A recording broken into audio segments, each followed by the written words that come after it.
Il était une fois, non loin du village de Brême, un âne nommé Alonso. Il avait travaillé dur toute sa vie pour un fermier sans jamais recevoir le moindre merci. Un jour, réalisant qu'il était sur le point d'être mis à la retraite de manière brutale, Alonso décida de s'échapper et de vivre une nouvelle aventure. « Je vais devenir musicien à Brême », pensa-t-il. En chemin, Alonso rencontra un vieux chien nommé Rufus, triste et épuisé, qui avait été abandonné par son maître parce qu'il n'était plus assez rapide pour chasser. « Viens avec moi à Brême », proposa Alonso, « nous deviendrons musiciens ensemble. » Joyeux à l'idée d'une vie meilleure, Rufus accepta aussitôt.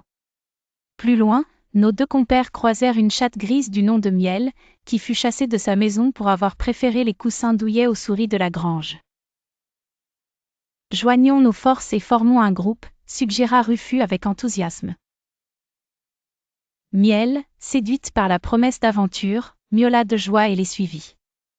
Enfin, ils rencontrèrent un vieux coq du nom de Carlos, qui, épuisé à force de chanter pour réveiller tout le village, avait échappé de justesse à la casserole.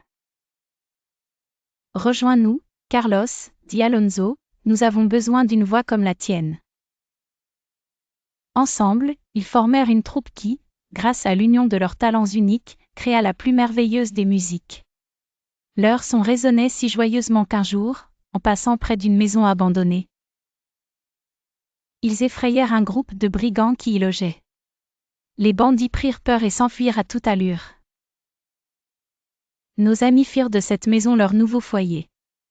Loin des épreuves passées, ils vivaient heureux, leur musique charmant tous ceux qui avaient la chance de passer à leur portée, démontrant ainsi que l'union peut transformer les difficultés en mélodies de joie et d'amitié. Ainsi, les musiciens de Brême apprirent que c'est ensemble, malgré leurs différences et leurs blessures, qu'ils pouvaient transformer leurs rêves en réalité.